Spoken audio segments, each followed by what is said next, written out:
Tonight on Gangs of Oz. This is a robbery! Everybody, please! Meet some of our most feared bank gangs. From Jockey Smith's crew to the Sledgehammer Gang. And Norman Lung Lee's band of thugs. They were like jackals. We regarded these people as jackals of society. They'd look around for a weak animal and they'd tear it down. The extraordinary siege that brought a major Australian city to a standstill. The gunman points the gun at me and just said, "Piss off or I'll fucking shoot you." Tonight, the real story is told exclusively by those at the centre of the drama. He got to the stage where he just said, "Right, we're going." Realistically, nothing was under control. How the police hunt down these violent gangs. All fully loaded and appear to be fully loaded magazines. And for the first time, one bank robber tells what it's really like to do business at the point of a gun. You don't feel scared, you feel good, everything was going, it was moving in kind of slow motion.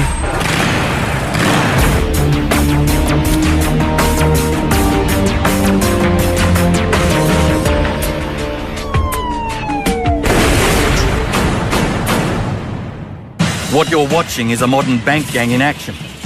An overnight smash and grab. It's dangerous stuff, the stakes are high, and the adrenaline is pumping. These gangs risk their lives every time they pull off a job, and all for a payday they haven't earned. It's always been the same. The Ram Raiders of the 21st century aren't so very different to their gun-toting predecessors. From Ned Kelly to Edward Jockey Smith. From Russell Mad Dog Cox to Ray Denning, Australia has a violent and bloody history of bank robbers. Some gangs would pull off 2 or more hold-ups in a single day. One of our most audacious bank robbers was Hacky Adahan. You might not recognise the name, but if you were in Sydney in the summer of '87, you'll almost certainly remember the chaos he caused. In those days, Adahan was staging a hold-up at least once a week, making off with thousands of dollars at a time, and then blowing the lot. His violent run ended spectacularly one sweltering Sydney afternoon. He decided to attempt 3 bank jobs in a row. It proved one too many. The action started at about 3:30 this afternoon. A gunman who allegedly had just held up 2 other banks in the city tried to hold up the Commonwealth Bank in Lower George Street. Police were already responding to the first 2 robberies when they were diverted. What seemed to be pandemonium there at the time, a lot of armed police, heavily armed police, TRG with their helmets and their rifles, had set up a cordon. The siege was broadcast live. All over the country, people were listening to their radios or watching developments live on television. After we had dispatched our troops around the vicinity, it was decided that I would draw an M16 and position myself in a building that was under construction across from the bank. John Nagel can be seen here trying to line up a clean shot. Should the situation have turned nasty, it would have been up to me to take the person out, as they say. Adahan was trapped and desperate, and he had dozens of hostages. Every terrifying moment was played out in front of the cameras. Police snipers took up strategic positions in high buildings, looking into the bank. The whole block was closed off. The teller that day was Jeff Finlay. Jeff has never before spoken in detail about what happened. It was only a matter of minutes before you could see police lining up on the exterior of the building, on the hoardings of the building site across the road. With the bank full of hostages, the police weren't about to make any sudden moves. Some time later, 4 women hostages were released from the bank, one of them 6 months pregnant, the bank's accountant. 2 of the women were taken to hospital and treated for shock. The police were trying to negotiate with him and trying to have him release people. He initially released the customers that were in the branch. He let them go, and after a period of time, he let the female staff go and just kept the male personnel as his hostages. What happened next was straight out of a Hollywood movie. The attitude of the gunman Adahan was that he'd had enough. He wasn't going to negotiate with them at all. And eventually he got to the stage where he just said, "Right, we're going." Then at 5:27, about 2 hours after the drama started, the move at last was made. But it wasn't the police who made it, it was the gunman. A call had come over the radio that there was a movement inside the bank. The next thing, he just came straight out the door with the hostages around him and a jumper or a carding or something over his head and a gun pointing to the back of one of the hostages' heads. Adahan had instructed us to encircle him and for each of us to put a hand on his head, so there was at least some confusion. That's Jeff Findlay at the back of the group. The heavily armed police swarmed in, but held their fire. Sydney had never experienced anything like it, and police had no idea how to deal with the situation. The gunman and the hostages were moving quite slowly, but there was hectic movement with people in the background. And not only were the police trying to keep pedestrians out of the way and move traffic, we then had emergency services and we had the media arriving in hordes. So there was almost a traffic jam with pedestrians heading one way and media heading the other. With his gun still pointed at his hostages' heads, the gunman kept casually going up Pitt Street. We walked down the lane. There was a TV cameraman that was on the right-hand side, camera rolling. Adahan decided that the camera was no good, so he kicked that over. We just kept walking down the lane. As we walked down the lane and then progressively up Pitt Street, the police kept clearing everybody out of their cars, told them to lock it and effectively just get out of the way. There was no containment whatsoever. Adahan quickly commandeered a car. The unthinkable had happened. The gunman and his hostages were mobile. The police weren't letting him out of their sight, and neither was the media. I don't know what I was thinking. I was armed with a notebook and a pen, and I started jogging beside the hostage car, trying to get a quote from somebody. The windows were open, and I said something like, you know, are you guys all right in there? What's happening in there? And next thing I know, the gunman points the gun at me and just said, piss off or I'll fucking shoot you. Well, that brought me back to reality, I can tell you, and I just hit the deck. And I thought, my goodness, what the hell am I doing? When the car drove off, the offender, Adahan, he was sitting on the console. The bank manager was in the driver's seat driving, and there was a fairly big fellow sitting in the front passenger seat. I was sitting on the bucket seat on the passenger side, in the same seat as Adahan himself, so we shared that bucket seat. He's in the car, he's got hostages, he's got the gun. Wait and wait to see what he does. And so began Sydney's version of Dog Day Afternoon. I jumped into a police vehicle and we got directly behind his vehicle. I had no idea where he was going. I don't know if he had any idea where he was going at the time. By now, the police force had swelled to more than 30 vehicles, including the Tactical Response Group, the Special Weapons Squad, the Dog Squad and Pol Air. I've never came across a situation like this before, where the scenario started to become mobile. Never before and never since.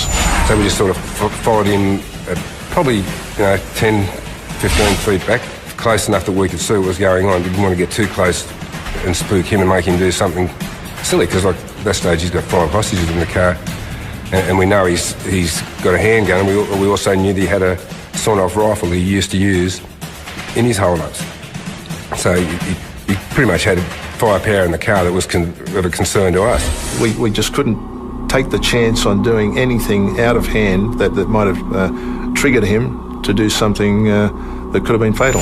As Adahan cruised around the city, the chase began to resemble more of a ticker tape parade. Realistically, nothing was under control. People were hanging over balconies and waving. It was madness. Here we had a rolling siege, a moving siege. We had police cars, we had media cars, we had choppers in the sky. I've never seen anything like it. It truly was bedlam. It's always going through your mind, what's going on? Where's he going? Can we sort of get someone in front of him and head this off and try and because obviously anything mobile like that is just impossible to handle. With the light fading, the police realised they needed to take control of the situation. There was a lift bridge directly ahead. That gave the police an idea. We would receive advice that we could put the spit bridge up. We could get it raised and that would stop it, and we'd sort of try and gain control that way. This is as good a place as anywhere to take a stand. The timing was quite crucial to raise the bridge with the least amount of people in front of the offender's car, but also to ensure that he didn't get across the bridge. We were sort of down from him, we're only 10 feet away, because obviously we were the lead car behind him. The negotiators had come up to the back of our car and were trying to talk to him over a loud hailer. You're okay, no one's trying to hurt you and no one will.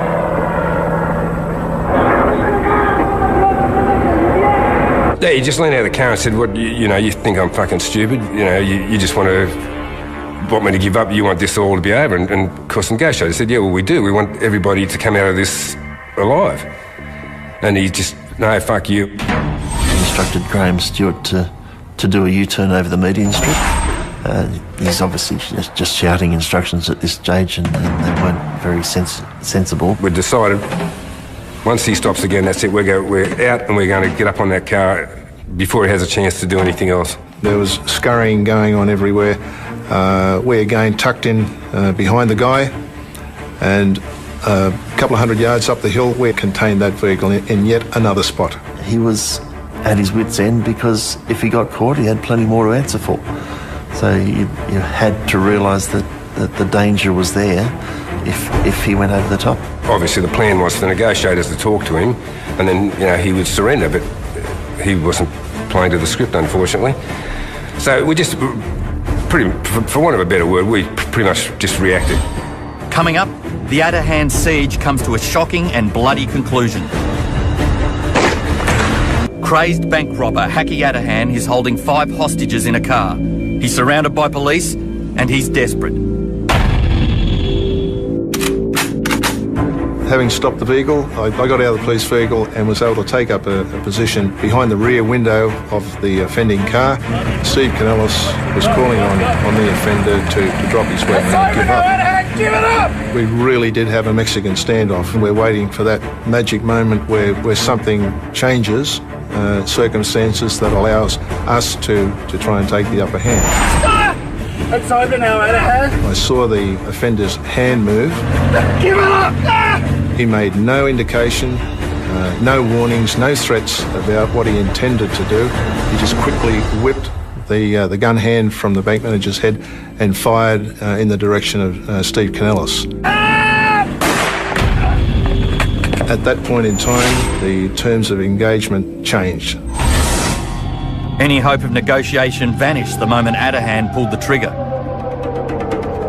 And within a split second, both Steve Packer and I fired upon the offender. Come on, get out! Come on, go! Get out! Out! When I took the shot, I was 5 or 6 feet. Wasn't very far at all. The tricky part was shooting between the heads within the back seat. Steve Packer shot him through the temple, and I shot him through the neck. It was very, very fast in the whole scenario at the end of it. It did not last very long at all. Gunman 35-year-old Hacky Atahan, unemployed of Manly, lay dead in the gutter. There could have been a whole range of things that might have happened. I think we were lucky in that we knew what we needed to do in that sort of situation.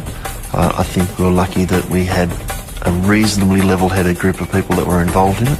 The end situation was that we felt it best to do what we were told and leave it for the police to do their job. In the end, the police did their job and finished the situation on the spit. There could have been quite a few more bodies had things turned out differently and had the police not done what they did. Detective Steve Canellis of the Armed Hold-Up Squad and 2 of the hostages were rushed to hospital. Canellis had been shot between the eyes and the bridge of his nose. The bullet travelled through his throat and into his chest before fragmenting. Steve Canellis must be the luckiest man alive. Shot in the head and still here to tell the tale. The bullet struck me there, and it's according to what the doctor said, it's gone through and it's missed everything of importance on the way through. It's just nicked the back of my skull and travelled down the back of my throat, and it's now there, it's lodged intact in one piece just under my collarbone. People don't sustain injuries like that and get shot like that where I shot and normally live to tell the story. You had hostages, you had gunshots, you had hostages' families, seeing members of their family live on television actually being taken hostage. No, I've never seen anything like it since. In one afternoon, this man had turned Sydney upside down and turned a summer's afternoon into an international incident.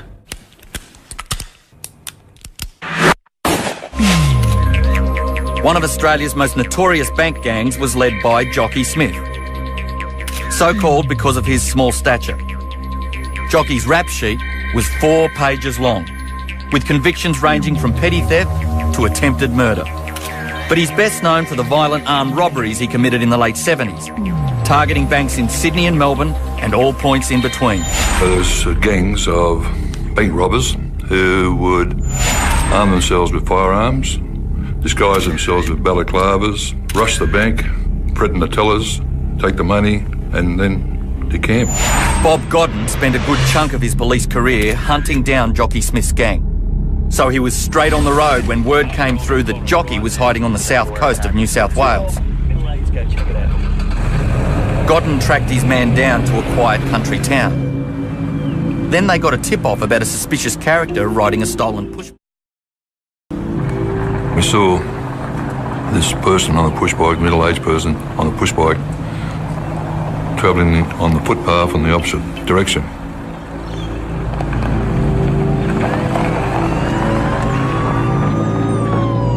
And we doubled back and saw this gentleman entering a phone box. So we pulled up adjacent to the box. That routine stop was about to become a life and death struggle. Had we known it was Smith that was in the phone box, we would have approached that phone box with shotguns. Mate, name's not word. Police, mate. What's your name? He gave me why? He was mad.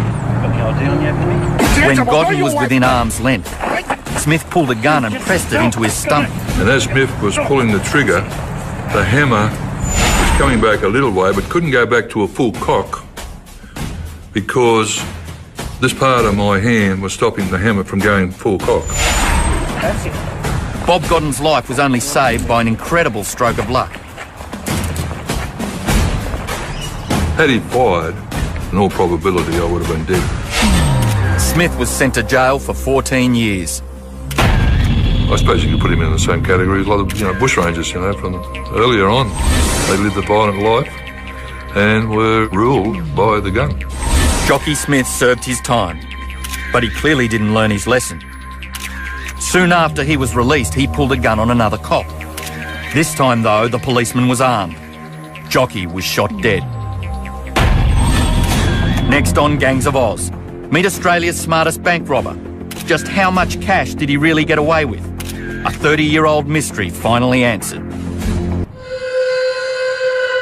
Most bank gangs steal several $1,000s at a time, a fair return for a dishonest day's work. But for a schemer like Michael Hurley, it was chicken feed. Hurley and his gang pulled off what many believe was the country's biggest bank robbery in 1988. It's certainly one of our biggest mysteries. Up until tonight, no one in the criminal community has breathed a word about just how much was stolen.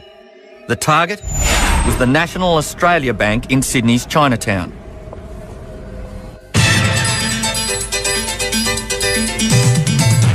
Seven National News with Greg Granger. Detectives believe the same bandits who stole more than $7 million from a Rose Bay bank 4 years ago are responsible for the latest break-in. The men carried with them explosives, oxyacetylene equipment and a thermic lance, a device capable of cutting through the 60-centimetre thick walls of the bank's main vault. Graham Abbo Henry was Hurley's close friend and a convicted crim. He quizzed his mate about the so-called Great Chinese Takeaway not long before he died. Hurley told him everything. I know that he confessed this on his deathbed. He had an extremely good circle of people. Everyone was expertise at something. Someone was a great thief and great at locks. Someone could disalarm alarms. Everyone's got to be good at something, otherwise you don't get a start. The raid was carried out with precision. Detectives say the gang could have had help from inside the bank. Hurley and his gang crept into the bank via a first-floor window, accessed from a building site next door. Then they waited for nightfall. As the rest of the city prepared to celebrate New Year's Eve, the gang began ransacking dozens of safety deposit boxes. Exactly what was in the boxes? Well, the bank didn't know, and its customers, mostly local Chinese business people, weren't telling. The robbery was a sensation. Some estimated the thieves got away with up to $100 million in cash. gold, gems and jewellery. But up until tonight, it's all just been speculation. Graham Abbo Henry says Hurley told him the truth. And he says the police and the media got it all wrong. Let's just say that there's alleged to have been millions upon millions stolen. Supposed to be one of the biggest, best crimes of all time. Well, that was absolute rubbish. There was actually a lot of diamonds there, but they were all fake. Any gold that was there, I believe, the story goes that it was melted down and sold on the streets. The odds of 100 million, 10 million, 5 million, 2 million would be way out of order. Way out of order. The word on the street was that it was under $1 million. Considering that there was allegedly quite a number of people involved, it would have been a pretty small payday. Michael Hurley should have made enough money to retire after that robbery. Instead, he went from one criminal enterprise to the next, eventually dying in jail in 2007.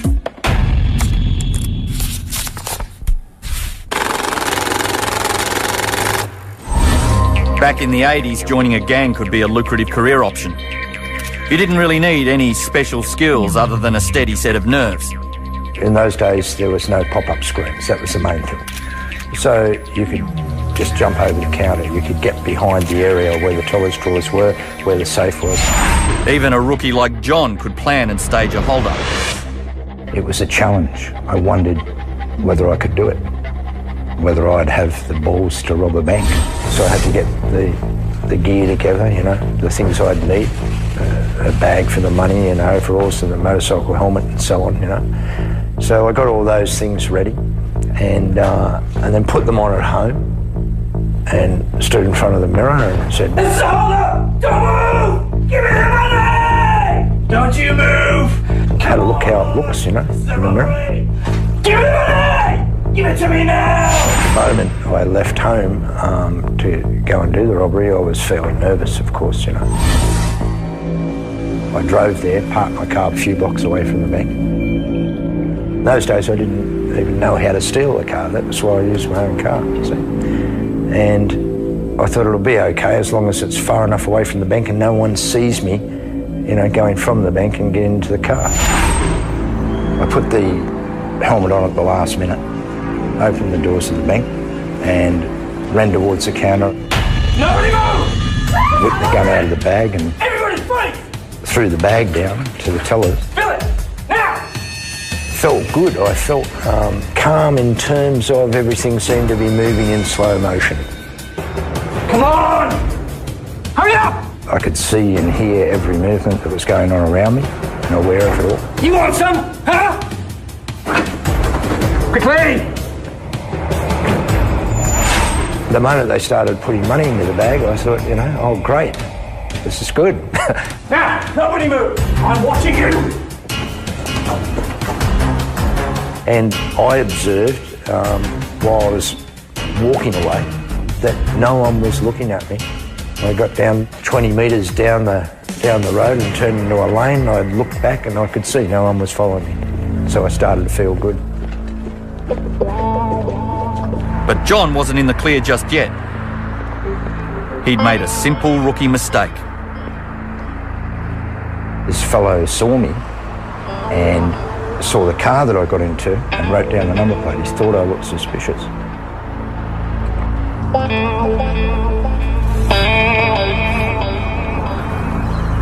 It was just unlucky. No one else thought so. Just this one fellow. And that was how I was caught. Up next on Gangs of Oz, how getting arrested made John a better bank robber. I wasn't nervous during the robberies. I was calm.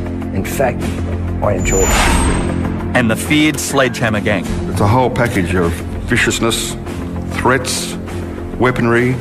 How one simple mistake brought a couple of career criminals undone. The 1980s were boom times for gangs planning the big heist. Back then, banks were pretty soft targets. Although you still needed street smarts to pull off the perfect job. John held up one bank and landed in jail. Still, that single botched robbery ended up being his big break. Prison was just what this bandit in training needed.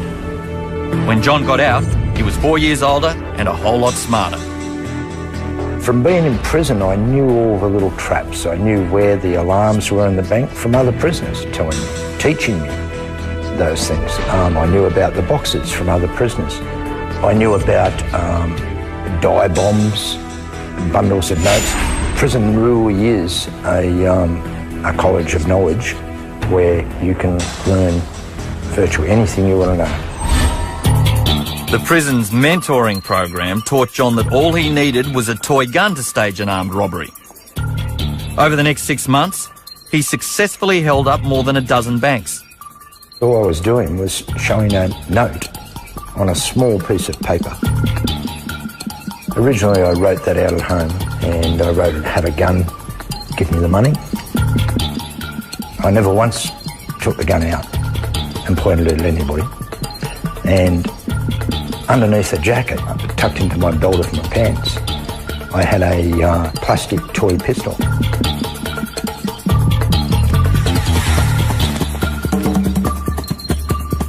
I wasn't nervous during the robberies.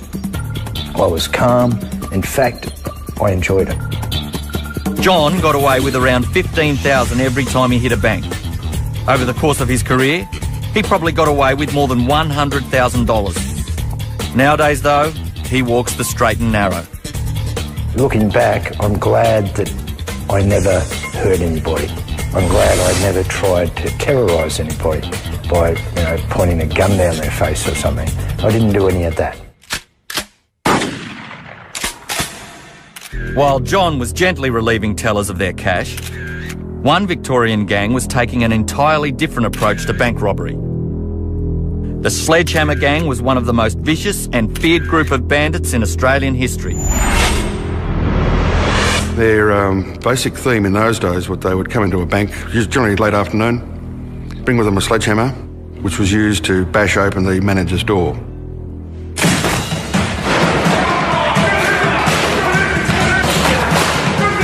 Once they'd corralled him, they would have access to all the locations where they needed to get the money. You can only imagine what it would be like for the person hanging on to the end of the gun as he got the ability to pull the trigger that belongs to that gun. The Sledgehammer Gang terrorised Melbourne for years before they disbanded to pursue solo projects. Childhood mates Peter Clunes and Andreas Gurges stuck together. They ditched the sledgehammers and polished their technique. Well, I think they were regarded as probably the best armed robbers in certainly the state, if not the country. They were very closely aligned. They were suspicious of everything, everyone. Police weren't going to get a heads up on what the gang was planning next. What they did have was a clear understanding of their MO. And a robbery in Adelaide had all the hallmarks of a Gurges and Clunes hit. Their weaponry, they had a vast choice of weaponry to choose from. They used wigs, disguises, balaclavas, anything to throw off the scent. And the disguises would always be different. Gurges and Clunes planned to intercept a cash delivery to a suburban bank, but the job didn't go smoothly. Get us some money! Get down! Get some money! Get away! They were confronted by one of the Army Guard employees, and Gurges put his revolver to the shoulder of the Army Guard fellow and fired a shot, which then penetrated his shoulder and exited and struck an elderly customer in the throat. Both victims survived. Gurges and Clunes escaped the scene, but police were pretty sure they knew what they'd do next. Well, after the bank robbery at Adelaide, they couldn't get back to Melbourne quick enough. We knew that they would send their stuff back, that is the proceeds of the crime and all their equipment and disguises and weaponry, back via air freight the next day. Well, something's in it, definitely. Police rushed to the airport and eventually tracked down a package containing disguises, weapons and cash. There we go. Let's pack this up. They replaced the contraband with phone books so Gurges and Clunes wouldn't notice any change in weight. They then waited for the gang to collect their booty. They were intercepted by the detectives and, of course, charged and sent back to Adelaide, where they happily attend needlework classes at Yatala Prison. Gurgis and Clunes each received jail terms of 16 years.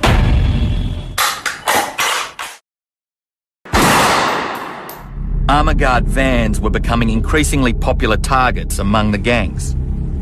That's because the banks had finally woken up and tightened their security. People still try and rob banks, but effectively they don't get much and they quickly go on to other things. If you can't get any money out of a bank, you'll move on to some other target. Pop-up security screens meant that robbing banks was as dangerous for the crooks as it was for the staff and customers. While his accomplice held a customer at gunpoint, Kovacs vaulted the counter and met his death. He was pinned to the ceiling as the bank's security screens rocketed into action. But every armed robbery is risky.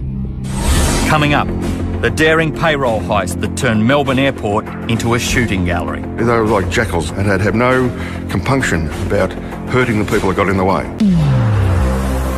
As bank security improved, the gang started to look for other ways of making a quick buck. Payroll vans and armoured cars were considered soft targets. They were like jackals. We regarded these people as jackals of society. They'd look around for a weak animal and they'd tear it down. That's what they'd do. And they'd have no compunction about hurting the people that got in the way. Ray Watson was in charge of the Victoria Police Armed Robbery Squad. He was determined to bring down the gangs, whatever it took. And he had his eye on a couple of especially vicious types. Norman Lung Lee and Stephen Bacci. Lee and Bacci were very hard criminals. They were hard-nosed criminals. Lee would not give you the time of day. Bacci was a venomous snake of a thing who believed he was a big-time crook.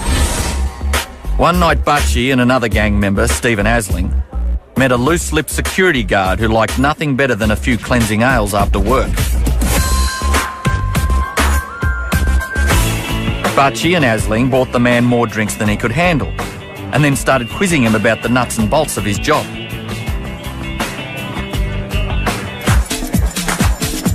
It was then when he mentioned the money that went to the airport on a regular basis of fairly large denominations that pricked their ears up. Police watched closely as the gang laid the groundwork for their next job. These photos show Bacci and Asling casing their target, Melbourne Airport. They were obviously planning some type of armed robbery. It was obvious. You'd have to be blind Freddy to not understand what they're up to. When the big day arrived, Ray Watson immediately called in the Special Operations Group. We watched the Armour Guard truck pull up outside the NZ Air Freight Terminal. We watched two guards get out of the truck with their red vinyl bags, which had over $1 million in it. They were making their way to the entrance of the Ansett Air Freight Terminal when Lee and Bacci emerged. They were both armed with handguns. They were both disguised, wearing various forms of masks. Lee wore a Michael Jackson mask. Bacci was disguised as Madonna. I imagine the feeling of euphoria as they're running back to the car with this multi-million dollars of cash, untraceable. When the police made their move, the getaway driver Asling panicked and stepped on the gas. There was an exchange of gunshots.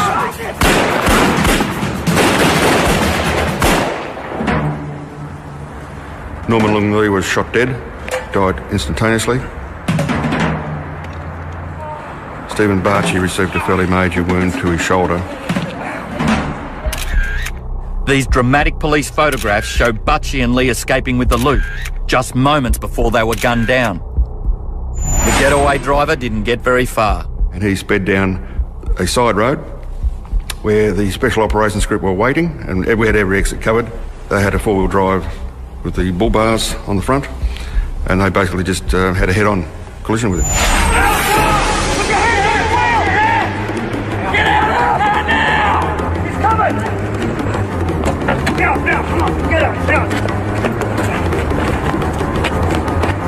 Bacci finally recovered, but both he and his co-offender Asling went to jail for a very long time. The reality is that a vicious gang of people who would stop at nothing have been stopped. From about 150 bank robberies a year in the 1980s, Ray Watson says the armed hold-up squad has cut that number to about 20. It's a classic example of the good guys winning over the bad guys, as I said.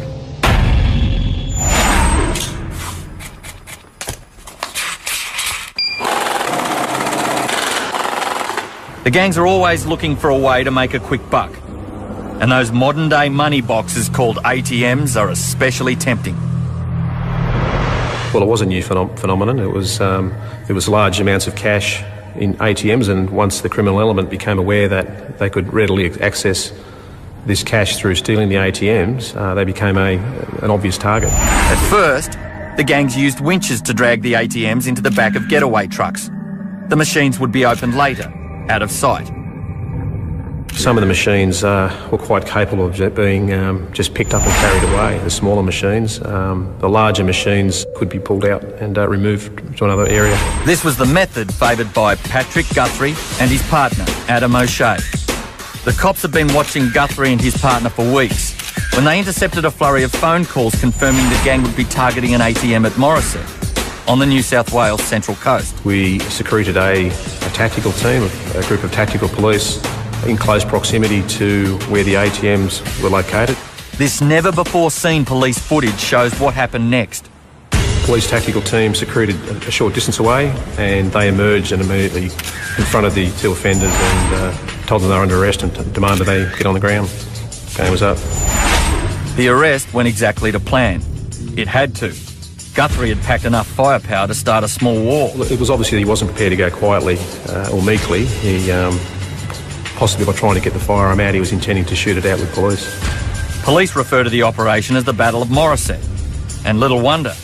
Check out the cache of weapons they seized.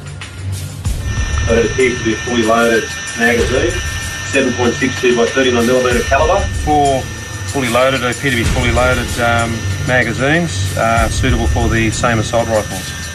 Plus we found an additional bag containing about 200 rounds of ammunition for the rifles. They also had a further quantity of 357 ammunition for one handgun. It was just because of the amount of weapons involved. Obviously it could have turned into a very nasty situation. Guthrie is serving 4.5 years in jail. O'Shea received a reduced sentence in exchange for his testimony. Still to come, the Fast and the Furious. These are some of the most daring and dangerous robberies you'll ever see. By the 1990s, ATMs were springing up all over the country. And with up to $300,000 in cash inside each machine, they were a tempting target. The gangs soon came up with a new and very dangerous method of stealing them. It's called ram raiding.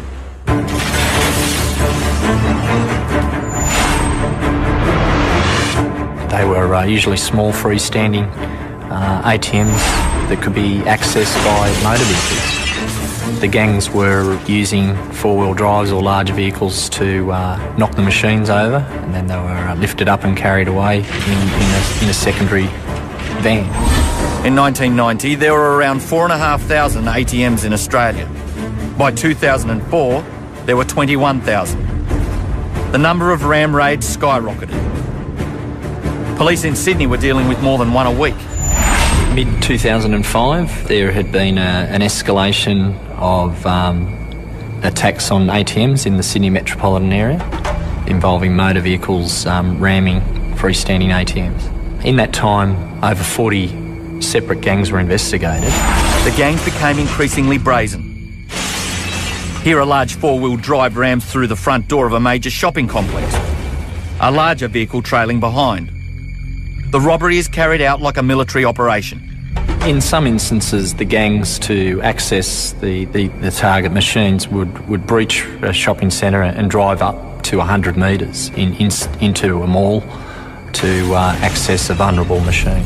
Basically, you'd have anywhere between 3 to 4 or 5 males lifting the freestanding ATMs up and placing them into a van. Sophisticated new alarm systems alert police the moment an ATM is attacked. That stopped the ram raiders in their tracks. But the gangs are always honing their craft. And nowadays they've taken to pumping ATMs with gas and blowing them out of bank walls. That's what this gang was planning to do when they broke into the back access area of an ATM early one morning. Every moment of the robbery is recorded by a series of cameras, both outside on the street and inside the building. The bandits hear the police sirens and bolt without stealing a cent. But there's more at risk here than just being caught.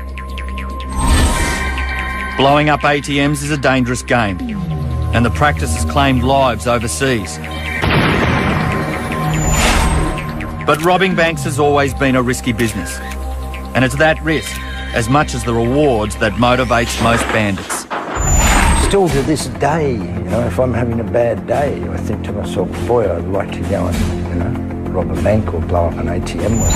Anybody that was thinking of doing that today, my opinion is that really it isn't worth it. The only feel-good moment, I suppose, is when you're actually committing the crime and you've got the adrenaline rush and it's all happening and that's good. And then, before the crime, you're feeling scared and nervous. And after the crime, you're feeling scared and nervous. And, word might get around and pretty soon the SWAT team will be knocking on your door with a sledgehammer. So you've got all that worry afterwards. So if you weigh that up, no, it's not worth it. He was a hero, a role model to our kids. And one of Australia's biggest drug bosses. So which footy star fooled us all? I had no idea of the magnitude of it. Who he corrupted to smuggle in the billions worth of drugs is unbelievable. It was very difficult and very, very risky. But you'd never imagine the ways he got it into our suburbs. The chefs were helping hide the cocaine where they were cooking the bacon and eggs. But who is it? 7's new Gangs of Oz, next Wednesday. Missed an episode of Gangs of Oz? Catch up at Yahoo 7 TV. Just click +7. Now all your favourite shows are in one place.